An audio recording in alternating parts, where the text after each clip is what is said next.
gaano kalaki to. Budgetarian must have to. In fairness naman sa mga local brands ngayon, talagang ganda ng formula nito. Yun nga lang ang napansin ko, parang ang bilis na matanggal. Ligwak ka agad.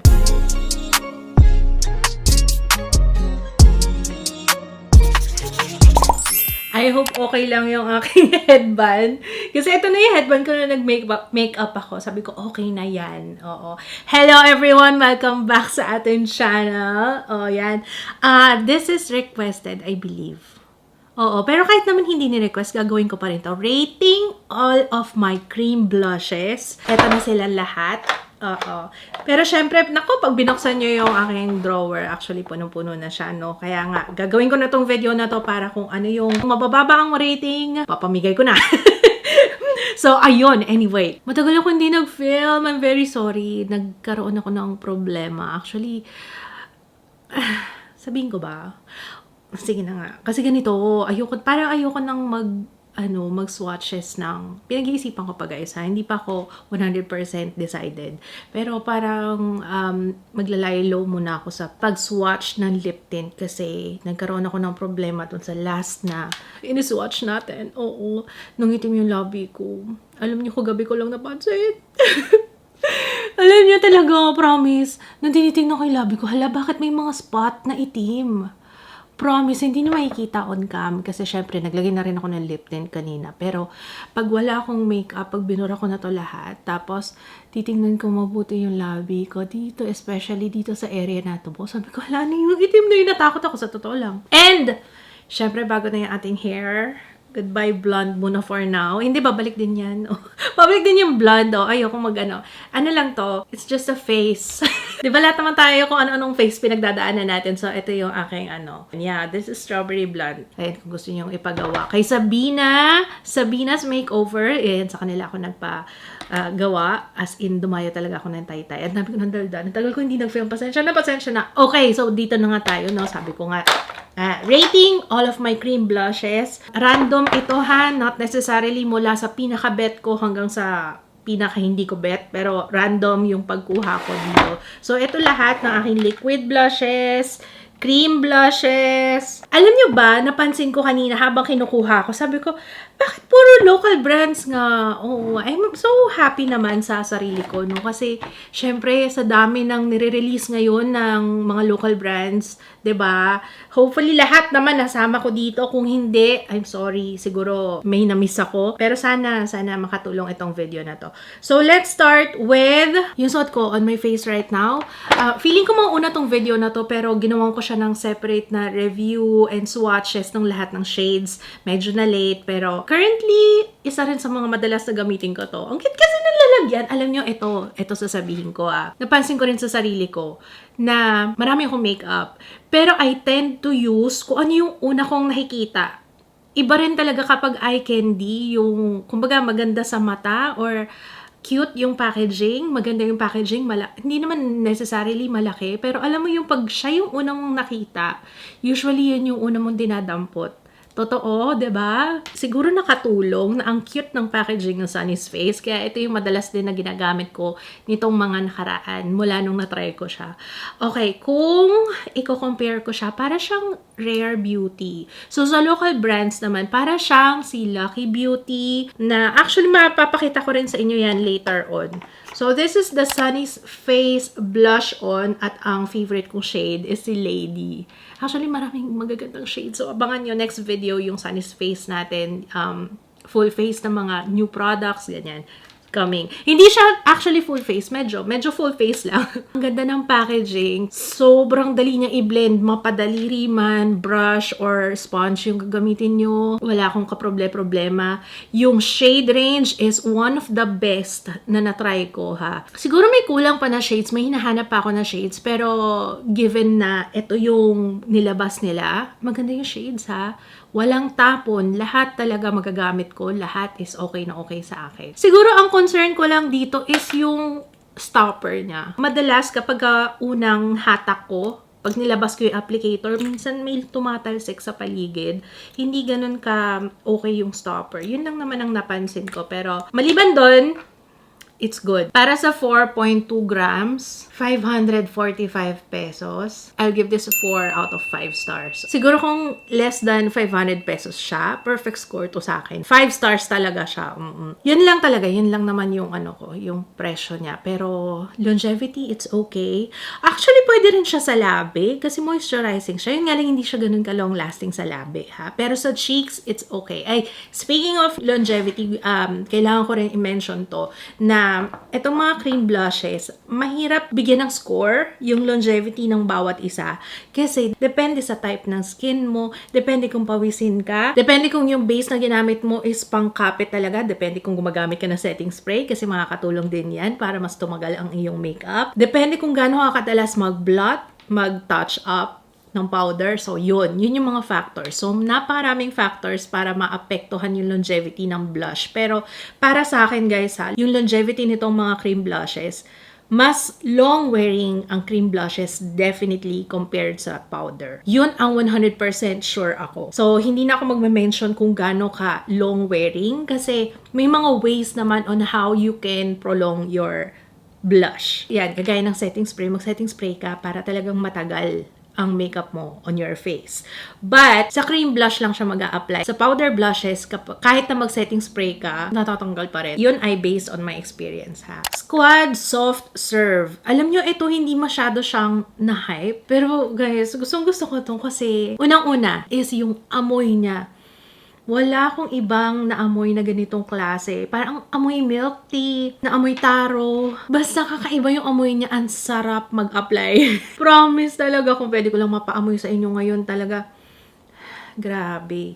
Pero this one is melon milk. Alam nyo, napansin ko dito, mura lang to yung Squad Cosmetics pero ay die. Ang soft niya talaga. Nakaka-soften siya ng cheeks. Hindi ko alam kung anong meron sa kanya, pero saktong-sakto naman talaga yung pangalan niya, no? Soft Serve. Isa sa mga most used ko tong Soft Focus Melting Blush nila. Kasi literal na talagang magme-melt siya on your skin. Tapos yung finish na, it's powder. So, isa sa mga marirecommend ko rin talaga yan if you're on a budget, yung cream blush na okay na okay. Pero sana magustuhan nyo rin yung, yung scent ha. Kasi I understand na preference din naman ang, yung kung ano yung bet mo na amoy. Pero, feeling ko naman pag kung mahilig ka sa milk tea, sobrang bango niya talaga. So, again, yung shade na favorite ko is Melon Milk and si Neapolitan. Tama ba yung, wait. Baka mali yung pangalan. Kasi may nakahingi na yata. Hindi ko na makita dito sa drawer ko. So, feeling ko may nakahingi na nun sa akin. Yeah. Neapolitan nga yun. Yung favorite ko na shade. So, ayan. This one is also nice, yung melon milk. Isa rin sa most used ko. Kung i-compare ko siya with Tevian, parang almost the same sila. Mas velvety si Tevian. Pero kung gusto mo ng budget, parang almost the same sila. So, kung naghahanap kayo ng murang version ng Tevian, I would suggest Squad na soft serve. Kasi ito talagang soft talaga and nakaka-soften ng cheeks. And hindi nagsasettle sa pores. Guys ha, ito rin, isa pang disclaimer. Pagka sinabi kong hindi nagsasettle sa pores, take it with a grain of salt kasi depende sa pores. Based yon sa aking experience. So, may mga ways naman para hindi mag-settle sa pores nyo yung product, yung cream blushes, kahit yung foundation, diba? Use a primer na may silicone, yung enough to cover or kahit yung parang mas smoothen yung skin. Para syempre, iwas ma-emphasize yung mga visible pores dyan. Pero syempre, dahil, this one is budget-friendly, isa sa criteria talaga sa pagre-rate ko ng product, actually kahit parang number 1, nasa unang spot talaga yung presyo. So, alam niyo naman ako, practical ako. This one is 199 pesos only. Tapos, ang laman niya is 5.8 grams. So, para sa akin, it's very sulit and magaganda yung shades na available and ang bango niya talaga. So, sa lahat na to, ito yung pinaka-mabango, pinaka-yummy na blush, na cream blush. For its price, mura lang siya. Okay yung shade range. Maganda ang itsura on the skin. Parang very natural lang yung effect niya. Hindi yung, yung putok na putok ng blush. And yung blendability, it's maganda talaga ang blendability dye. Napakadali niyang i-blend on skin. Tingnan niyo naman, diba? Feeling ko ang laki ng points nung bango niya talaga kaya 5 stars to sa akin, yung Squad na soft serve. Siguro mas okay pagka unahin na muna natin yung rate, sige, rate ko muna. Lucky Beauty Blush and Lip Cream. Base sa itsura niya right now. Ang hirap kasi nitong gamitin. Hindi ako fan ng packaging. Promise. Tingnan niyo naman. Oh. Oh, lalo na pag hindi ako nakatingin. Tapos, kailangan pag tatakpan mo siya, nakatingin ka talaga. Kasi, ayan ang mangyayari pag hindi ka tumitingin. Ayan, oh. Nasisira yung itsura niya. I will give this 3 stars. Hindi siya ganun ka, okay lang siya na blush. Pero, I would prefer sana na hindi ganyan.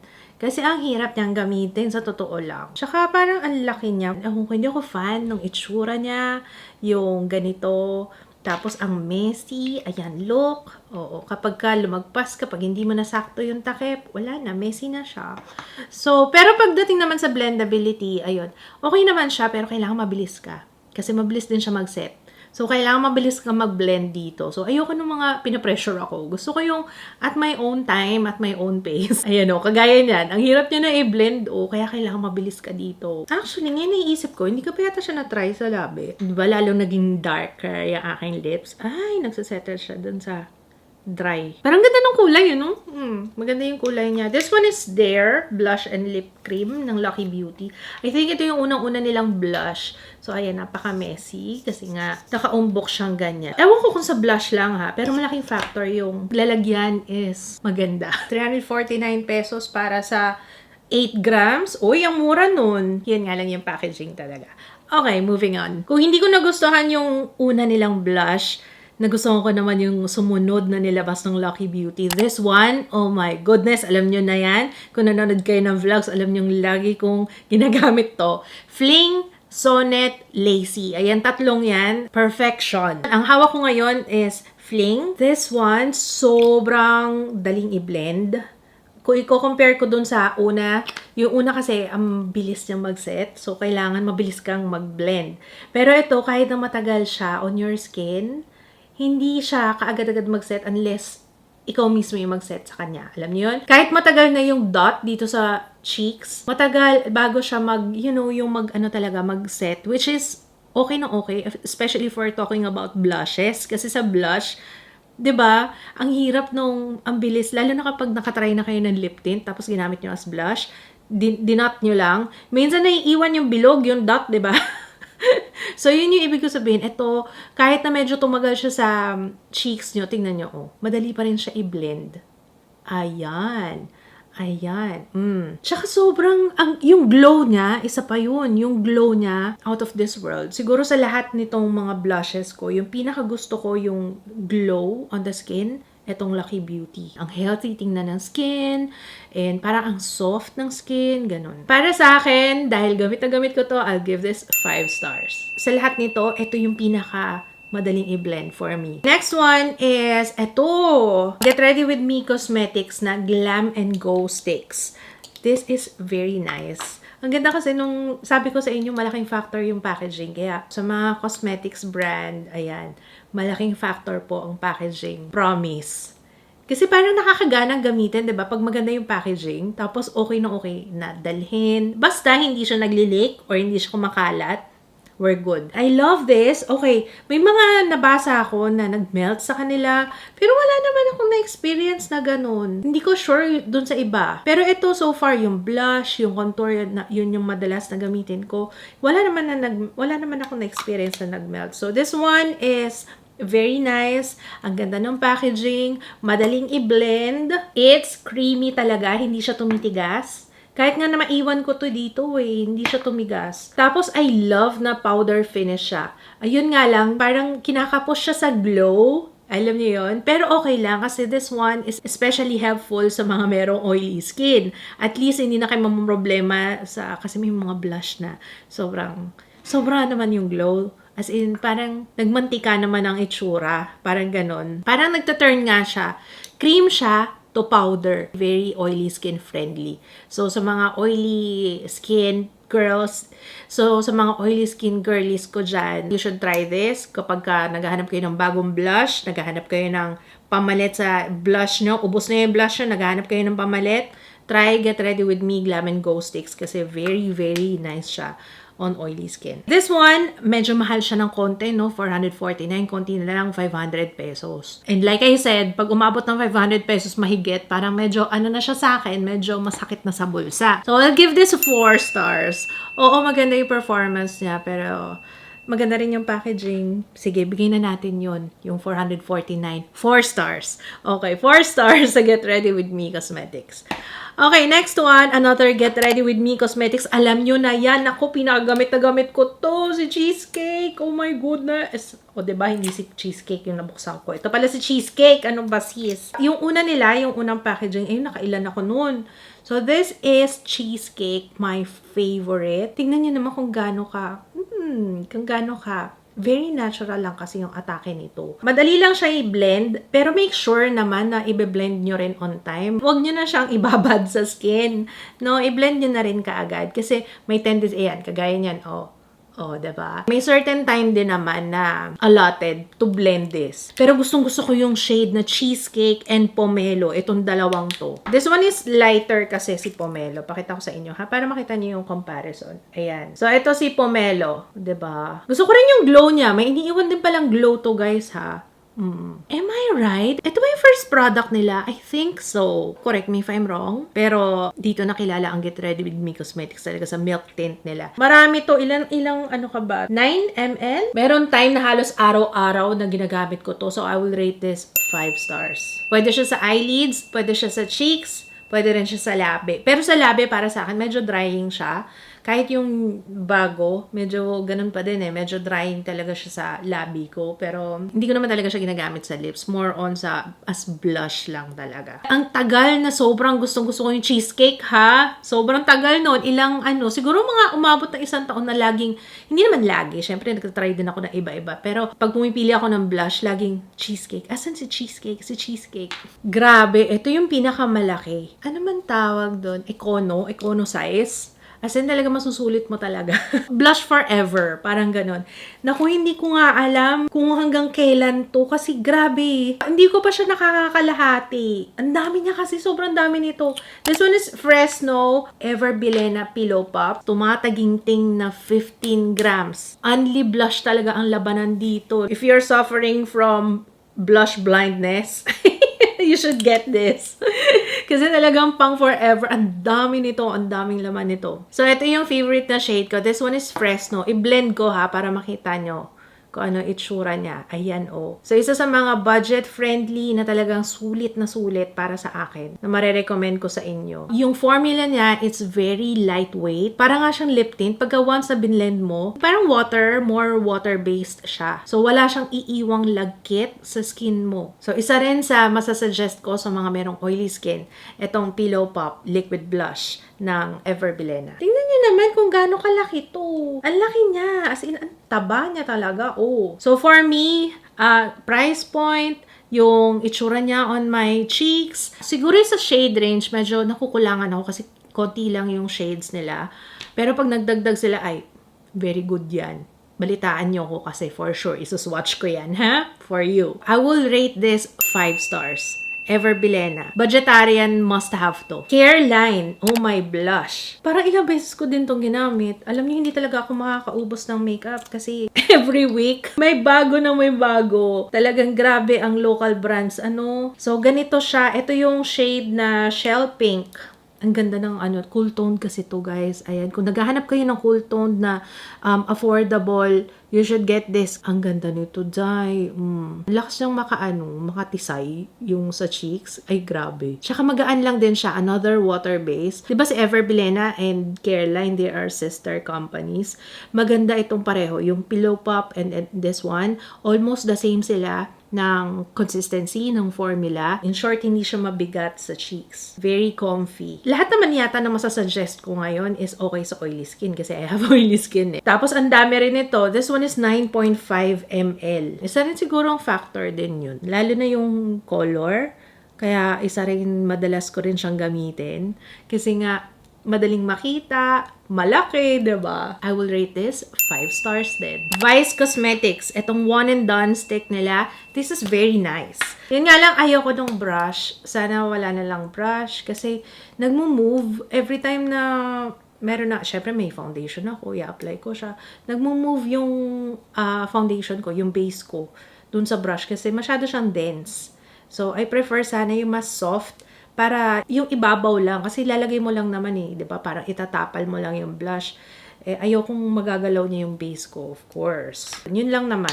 Hindi ko bet yung brush niya, pero yung mismong stick, yung mismong formula nito, madaling i-blend. Hindi siya tumitigas and hindi rin naman siya ganun ka. Hindi ko masabing it's lightweight eh. Kasi may mafe-feel ka na may, kasi cream. Hindi siya parang cream to powder. Pag hinawakan mo, medyo may tacky feeling. Pero feeling ko nakakatulong yun para may extra glow. May extra, pag tumama yung ilaw. Very healthy tingnan. Ayan. One and done stick. And alam niyo naman ang Vice Cosmetics, very affordable. So I will give this 4 stars. Another Vice Cosmetics tayo. Do it all! Uy guys, ang ganda nito. Hindi ko yata nagawa ng swatches yung dati. Pero meron akong new shades. Ayan, na pinadala ng Vice Cosmetics. Abangan nyo ha. Pero isasama ko na to dito para ma-rate ko na siya. Kasi maganda. Maganda siya guys. Very nice na pang everyday na blush. Kasi hindi siya ganun ka-thick. So, it's perfect sa oil.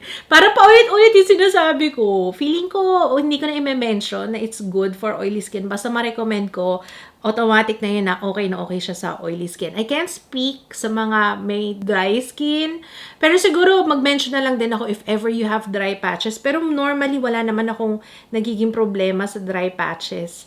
Except kay Absidy. Kay Absidy lang may time. So, kailangan moisturize. Well, moisturize ang inyong skin. And also, Arcadia pala. Okay, so, i-rate ko muna to before we move on sa Arcadia dahil na-mention ko si Arcadia. Okay, this one, I will rate this 4 stars. Next one is Arcadia Beauty. Ito naman is yung kanilang daily blusher. Okay, at first, parang medyo nag-aalangan ako. Sabi ko, ala, parang may nakita na akong ganito. Parang may natry na akong ganito. At ang bilis niyang matuyo. Pero surprisingly, kahit na ilang beses ko na siyang ginagamit, minsan naiiwan ko pa siyang nakabukas, pero wag niyong gagawin yun ha, kasi nakakatuyo talaga ng makeup pag iniwan mong nakabukas. Ganun pa rin siya kung ano yung feeling niya nung first. Ayan o, tingnan niyo o. Malambot pa rin siya. And this one is infused kasi with a lot of skincare ingredients. Siya ba yung may cactus extract? O yata siya yata yun. Kasi bali-balita, yun nga daw ang cactus extract is mahal talaga siya. Yes, kaya siguro siya mahal.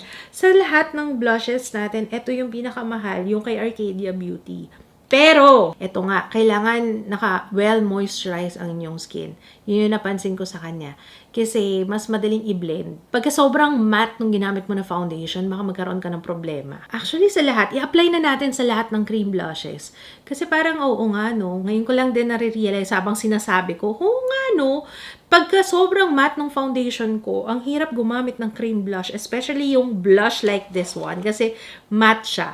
Matte yung finish niya. Kung naghahanap kayo ng medyo glowy, parang hindi si Arcadia Beauty. Unless na lang ha, mag-compensate yung mismong skin mo. Kasi may time na ganun eh. Parang co-compensate yung skin natin pagka sobrang matte. Tapos pag lumabas na yung oil, ay pak, ang ganda. Kahit naman siya yung pinakamahal, very intense guys ha. Very intense. So kahit konting-konti lang yung gagamitin mo dito. Isang ganyan ka lang, tingnan mo oh, very pigmented. Alam niyo kung anong pinakagusto ko sa kanya, hindi siya makalat. Kumbaga kung ano lang yung nilagay mo. Kunwari, daliri mo, nilagay mo dyan.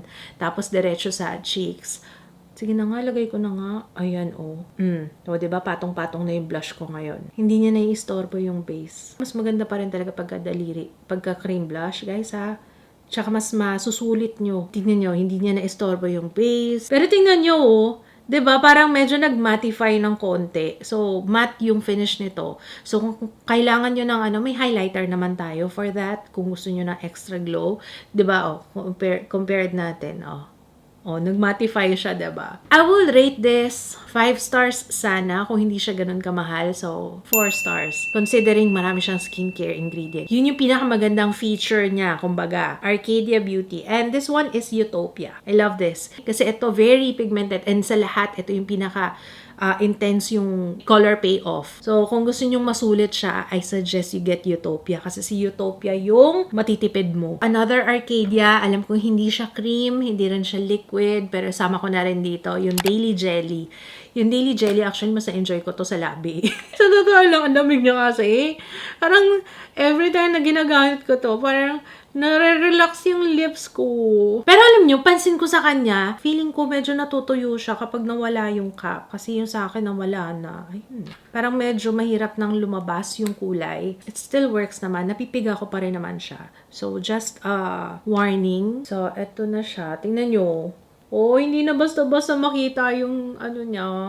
Yung kulay niya. Yung napansin ko nung sa first impression, yung parang merong bubuo, nawala din siya. Feeling ko yung sa ibabaw lang yun. After mong magamit ng mga 2 times, 3 times, wala na siya. Ito si Euphoria. By the way ha, ito medyo, kung i-compare ko yung dalawa, mas mahirap i-blend si Jelly sa cheeks, ha? Kasi water-based siya. So, yun nga, kailangan medyo dewy yung finish mo, medyo moisturized yung skin para hindi ka mahirapang mag-blend sa kanya. Kasi pag sobrang matte and nag-powder ka na, feeling ko mahihirapan ka. Mahihirapan. Sure ako dyan. Mahihirapan ka talaga mag-blend. So, dahil doon, I will give this 4 stars. Strokes Crush Blush. I love this. Packaging pa lang. Yung gold na paganyan, very inviting yan na gamitin. Kaya, ang ganda ng packaging ng Strokes eh. Or siguro preference din, no? Kasi depende ko ano yung apple of your eye. Kunwari, para sa akin, pag may nakita kong kumikinang, parang yun yung una kong nakikita and yung mga colorful, ganyan. So, ayun, case-to-case basis. Pero ito guys ha, hindi nagbabago. Kahit na nandito siya sa pot, hindi nagbabago yung consistency, hindi rin siya tumitigas. In fairness naman sa mga local brands ngayon, nagaganda naman talaga ng mga ano nila. You know, yung quality talaga ibang level. 'Di ba? Pumapantay talaga siya. Kaya siguro nga support local talaga ako. Yung ito actually more on ano talaga, puro local nga yung ma-feature ko ngayon eh. Kasi hindi na rin ako bumibili ng ano, basta yung locally available doon ako. O, diba? Very virgin talaga yung itsura. Ito yung magandang pang everyday. Yung mga tamang pa-cute lang, ganyan. Tsaka madali siyang i-blend. I will give this 4 stars. Yung Strokes Crush Blush. 4 grams. Konti lang pala. Pwede na. Pwede pa rin naman. Ang aking favorite shade is Virgin. May isa pa eh. Kaso tinatamad akong tumayo. Pero ayan. Ito na lang. Number 1 naman sa akin si Virgin eh. Ayan. You know, as a virgin. Char! Next one. Oh my gosh, itong si Tevian. Si Tevian talaga, ito, mula nung unang bukas ko hanggang ngayon, kung ano yung unang feeling ko nung inawakan ko siya, yung dinip ko yung daliri ko, ganun pa rin siya. Grabe to talaga, guys. Sex appeal, ayan. Yan yung aking pinaka-paborito sa Tevian. Ito yung literal na velvet. Kasi pag hinawakan mo siya, out of this world yung feeling. Alam mo yung sobrang lambot niya. Tapos yung blendability, ay, talagang ganda ng formula nito. Ganda rin ang price, pero pag na-try mo siya, doon mo marirealize na, kaya pala medyo mahal siya. At saka glass, ito ha, glass siya, hindi siya plastic. Itong Tevian, 6 grams. Pero feeling, hindi naman ito mababasag kasi maliit lang naman siya, guys. Nasa, parang pot lang naman siya. Ito, nagsiset siya ha. Nagsiset siya, kaya isa rin sa mga, I would say, para sa akin, based on experience, long-lasting siya. Kasi ginagamit ko rin to kahit hindi ako naka-foundation. Alam niyo yung parang pag tinatamad ako mag-makeup, yung maglalagay lang ako ng kulay sa cheeks ko, Tevian, ang madalas na kinukuha ko talaga. I will rate this 5 stars. Kahit na medyo mahal siya, bumabawi naman siya sa iba eh. Like yung longevity, yung blendability, yung color, and of course, favorite ko talaga si Sex Appeal. And Galanite, isa ring the best yun. BLK Creamy All Over Paint. Okay, ayan. Daffodil is my favorite sa lahat ng shades. Naalala niyo nag-swatches ako nung isang, as in yung lahat ng shades nila. Ito yung pinaka, for me pinaka the best. Manipis lang to, para nga siyang water-based eh. Para rin din siyang Lucky Beauty. Actually, ito mas manipis to. Kung i-compare ko kay Lucky Beauty na this one. Yun nga lang ang napansin ko, parang ang bilis na matanggal. I'm not sure kung dahil sa base ko or what. Kasi parang lagi ako nagta-touch up pagka gamit ko to eh. Pero ang kagandahan naman, ito, magagamit mo sa cheeks, pwede rin siya sa labi, diba? I will rate this 4 stars. Next one is BLK. Ito yata yung Universal something. Ano ba ang pangalan mo? Wala kasing nakalagay. Alam niyo, papansin ko sa BLK, parang hindi, yung ibang products nila, walang color stick lang nakalagay dito. O, yan na yata siya. Yun na talaga. BLK color stick. And this one is mauve. Ayan, pakita ko sa inyo yung kulay niya. Ayan. This one is especially okay sa mga merong oily skin and pawisin. Kasi ito, kung i-compare ko kay Creamy All Over Paint ha, mas makapit to sa skin sa true lang. Kesa dito, ito kasi parang ang bilis niyang matanggal. Sa akin, ewan ko kung ako lang, pero let me know your thoughts ha, if ever you've tried this. Etong nasa stick, mas long-lasting siya. Siguro kasi dahil yung thicker, siguro mas kumakapit sa skin. I'm not sure kung ganun. Ito kasi liquid kasi siya eh. So parang mag-iiwan lang siya ng stain. Pero kapag once na mag-oil up ka, pag pawisan ka, ang bilis din niya matanggal. You know what? Let's reapply. Kasi hindi na siya bantay, no? O, diba? Parang mga 4-5 klaseng blush na yung nasa mukha ko. BLK Color Stick, I will rate this 4 stars. Next one is Absidy. Ayan, Absidy is nice. Favorite ko si Enchanted. Pero guys ha, ito nga, like I said kanina, pagka medyo nagsastruggle kayo sa cream blushes, wag muna kayong mag-powder. Kasi malaking factor yung powder eh, sa itsura, sa magiging finish ng cream blush. Kahit liquid blush. After your base, saka mo i-apply to. May mga blush naman na okay lang. Yun lang pag nagsastruggle ka, pwede rin naman siya on top of your powder. Walang problema. Like I said kanina, ulitin ko, kapag masyadong matte ang inyong foundation, may tendency na mahihirapan kayo mag-blend ng cream blushes. Kung most of the time ganun yung nangyayari, try to change yung foundation mo. Or, pwede kayong mag-mix. Kung hindi nyo pa natatry yung hack na yon, yung matte foundation nyo, lagyan nyo ng konting moisturizer. It works. Balik tayo kay Absidy. Nung first na tinry ko siya, parang hindi ko siya nagustuhan actually kasi parang nakikita ko nagsisettle siya sa pores. Pero ayun nga, ginawa ko nga siya ng paraan. So yung ginawa ko, I used a foundation na hindi ganun kamat. So ayun, nag-work siya sa akin. So Enchanted, ang ganda nito. Pakita ko nga sa inyo. Ano? Yun nga lang, ito pa pala, isang reklamo ko, no? Ang hirap kumuha ng product sa kanya. Ito naman sobrang nung stopper sa loob na halos kinuha niya na lahat ng product. Wala na akong malagay sa cheeks. So, eto si Enchanted. Ang ganda niya. Tingnan nyo. Dito sa swatch natin, wala akong kaproblema. Pero pag nilagay mo yan sa powdered na face, pag nag-set ka na or matte yung foundation mo, as in very matte, mahirap. At saka may tendency siyang mag-cling talaga sa dry patches. Sorry. I'll give this 3 stars. Kasi yung applicator niya, medyo naliliitan ako. Mahirap siya i-apply. Yun lang naman. Kaya siya naging 3 stars. Kasi sana mas malaki yung ito. Kasi parang pang lip siya eh, no? Meron pa nga mas mataba pa ditong applicator para sa lips eh. Pero ito talaga, parang kapos na kapos talaga ako. Ang konti mag-apply. Yun nga, yung stopper niya, sobrang nagsastop talaga siya ng product. Kaya sobrang konti nung nakukuha ng applicator. So, 3 stars. Sana ma-improve nila yon. Sana ma-improve nila yung pinaka-applicator. Next one, ito, yung O2O.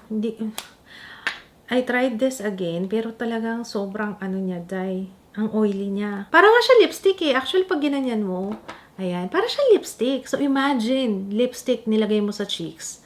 Mabigat, diba? So, yun siya. So, that's O2O. I will give this 2 stars. Mura lang sana, kaso yung feeling, syempre, diba? Tapos para kang hot mess.